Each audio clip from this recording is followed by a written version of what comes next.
La crise de la vache folle a été une crise de courte durée. On pouvait intervenir d'une façon financière. Aujourd'hui, on vit une crise climatique qui a un impact significatif à long terme. On peut s'adapter par des moyens d'adaptation, des actions à la ferme, mais on n'a pas entièrement le contrôle.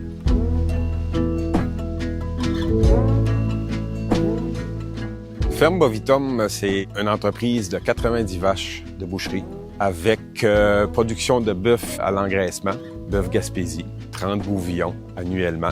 L'entreprise possède 350 acres de fourrage sans acres de céréales, en plus de 120 acres de pâturage sous forme intensive. J'ai une relève potentielle qui s'appelle Michael. Il étudie à l'ITA de la Pocatière. Bilan carbone de la ferme Bovitum, c'est 665 tonnes de CO2, 55 tonnes de séquestrés pour un bilan total de 609 tonnes. Le poste d'émission majeur de l'entreprise, c'est la fermentation entérique, la digestion des vaches, le méthane produit par les vaches. Quand on a fait le bilan de l'entreprise, on croyait tous que c'était les émissions de GES produites par les tracteurs, combustion fossile, les plastiques, ensilage, tout ce qui est produit acheté. On se doutait tous que les vaches émettaient une certaine quantité de méthane, mais chaque producteur a été surpris comment est-ce que leur troupeau y émettait autant. Les prairies, ça fait partie d'un gros défi d'adaptation au changement climatique. Depuis la sécheresse qu'on avait eue en 2018, on a intégré beaucoup la fétuque dans les mélanges, plus résiliente aux sécheresses. Puis la luzerne, capacité aussi d'aller chercher l'eau plus profondément dans le sol. J'aime bien le trèfle parce qu'il s'adapte bien à mes topographies de terrain. Au pH aussi, un peu de moins bonne qualité que j'ai sur la ferme. Donc j'ai adapté mes mélanges en fonction des sécheresses, de la productivité, puis d'avoir des bons taux de légumineuses dans mes fourrages. Aujourd'hui, il faut prévoir des réserves alimentaires pour passer des années comme cette année, une sécheresse que ça fait au-delà de 3 semaines qu'il n'y a pas plu ici. On fait les foins de l'année, puis on se dit, ça nous en prend pour l'année prochaine. T'sais. On pense même plus pour l'hiver, il faut penser pour l'été prochain. Il y a de la roche à Saint-Alphonse. Plus qu'on a d'espèces, plus qu'il y a de bactéries, champignons, de micro-organismes différents qui vont venir coloniser ce système-là.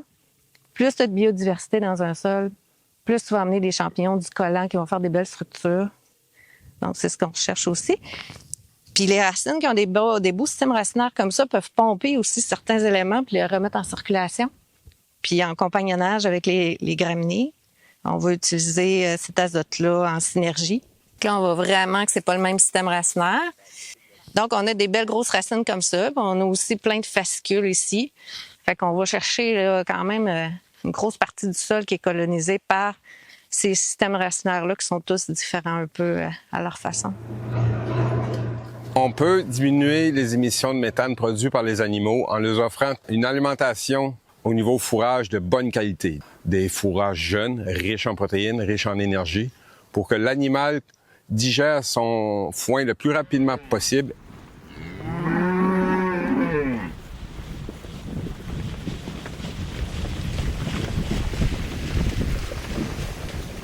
La façon dont je gère mes pâturages, c'est je change mes animaux aux journées ou aux 2 jours, dépendamment de la hauteur de l'herbe puis de la densité de l'herbe. L'animal va passer rapidement pour juste manger une partie de la plante puis garder un bon couvert végétal pour que la plante puisse faire de la photosynthèse pour repousser.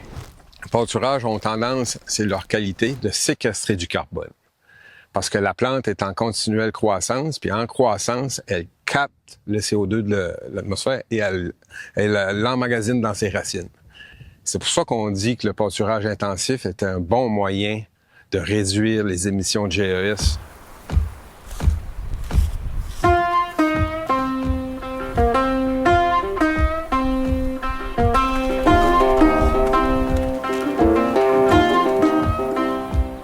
Le but, c'est toujours de travailler sur surtout la productivité de nos animaux. Logiquement, un animal qui reste moins longtemps puis à la ferme et qui atteint le même poids, c'est un gain de temps de digestion. Un animal qui va moins digérer d'aliments puis qu'à la longue, va moins émettre de méthane.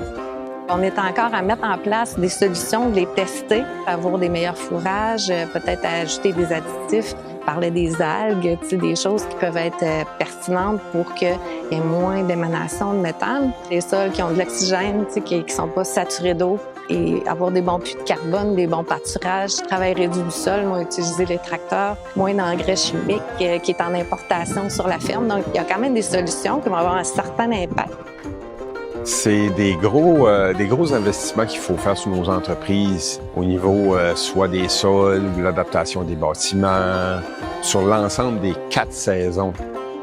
Participer à Agriclimat en Gaspésie, c'est aider ma relève éventuellement, puis aider les autres relèves aussi, les autres producteurs à s'adapter au changement climatique.